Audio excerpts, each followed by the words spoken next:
I think oftentimes people don't know the psychological things that are kicking their ass, or they have a general idea.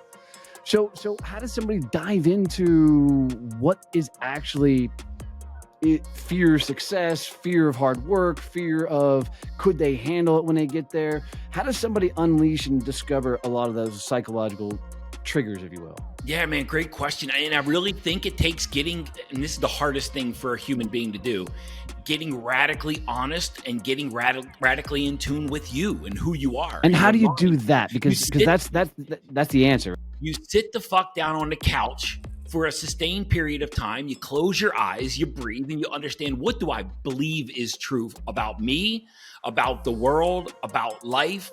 What do I believe reality is? What do I think is true that might not be?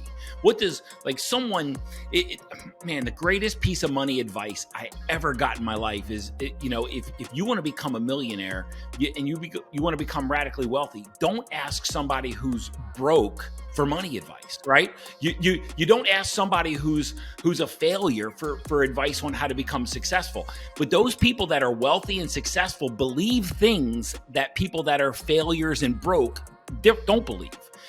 They hold beliefs that are different than the people that are on the couch that are or that are just going to a job and feel like they can't get away from their job, right? Our beliefs determine how we show up and what we perceive as true and what we perceive as real. Someone who's rich thinks of money, believes about money, has a money mindset that's different than somebody who's broken. And unless you get in and see what you believe and what your perspective is and what your thoughts are about money, you're never really going to know why money is so hard for you to make. So here's my struggle with this, because then bail me out of this one, Kevin, because I'm going to go down a fucking rabbit hole on this one. Because the struggle is everybody goes, okay, you got to think bright. You got to have a better thought process. You got to, think happy thoughts or whatever else. And there's so much more to this than this idea of think happy thoughts, think about money in a different light. I mean, I know that's the words that are said, but that's not an easy mechanism for people to wrap their head around. And then they go off to this thing of, well, I can just fucking think my way to freaking wealth. And it's not. No. And that's certainly 1000% not what I'm saying. So when I started my business, and we're all in the sales business, right? Everyone who's an entrepreneur, everyone who has a business, we're in the business of sales, right? In one way, shape, or form.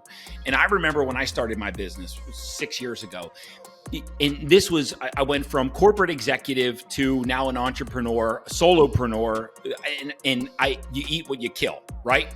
The only way I was going to get fed is if I fucking killed the thing.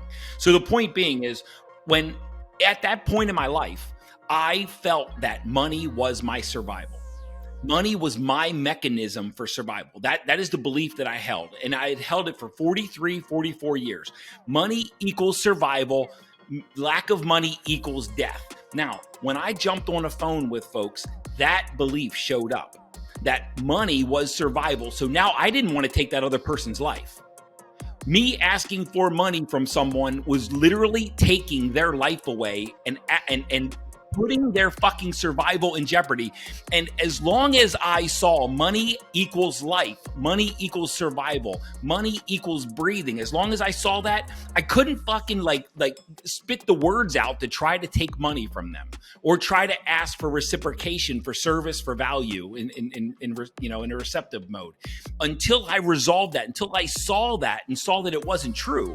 And until I resolved that internal conflict, making money, sales was really fucking difficult for me. But as soon as I saw it, I could make that switch and say, wow, I see where that belief came from. I see how it's untrue. And now I'm not taking someone's life when I ask them for reciprocity for a value in exchange.